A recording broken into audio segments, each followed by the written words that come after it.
नमस्कार सगळ्यांना, सारिकाच एज्युकेशनल वर्ल्डमध्ये सगळ्यांचं स्वागत आहे। आज आपण इयत्ता 8वीतील इतिहासातील प्रकरण 4 1857चा स्वातंत्र्य लढा या प्रकरणातील 1857 पूर्वीचे लढे या घटकामधील पुढच्या मुद्द्यांचा अभ्यास करणार आहोत।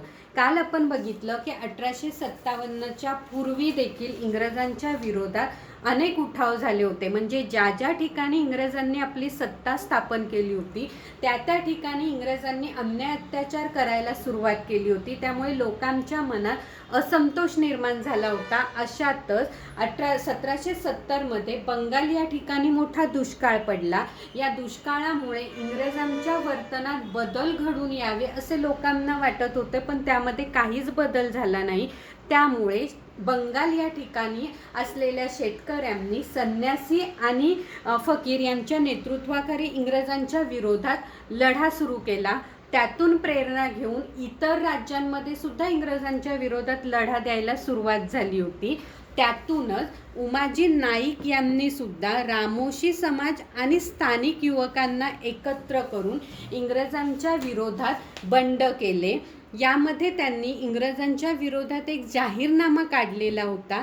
या जाहीरनाम्यामध्ये त्यांनी इंग्रजांना विरोध करण्याचे आवाहन सर्वसामान्य लोकांना केलेलं होतं। त्यातून प्रेरणा घेऊन पुणे, सातारा, नाशिक, अहमदनगर, सोलापूर यासारख्या राज्यांमध्ये देखील इंग्रजांच्या विरोधात अन्याय अत्याचाराच्या विरोधात बंड पुकारायला सुरुवात झाली होती।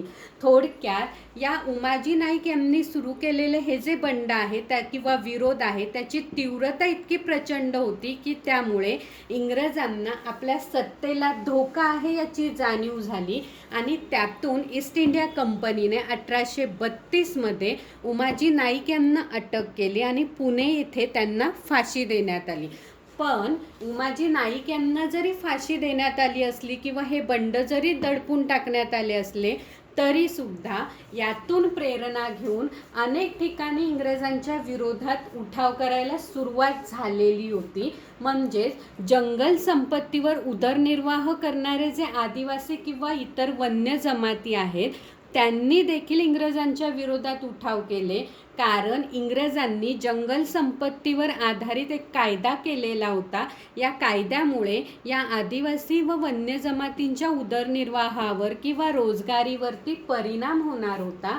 त्याला विरोध करण्यासाठी बिहार या ठिकाणी असलेल्या समथाळ, त्यानंतर छोटा नागपूर या परिसरामध्ये असलेल्या कोलाम समाजाने, त्यानंतर ओडिसामधील गौंड समाजाने म्हणजे आदिवासी व इतर वन्य जमातीने इंग्रजांच्या विरोधात लढा द्यायला सुरुवात केली।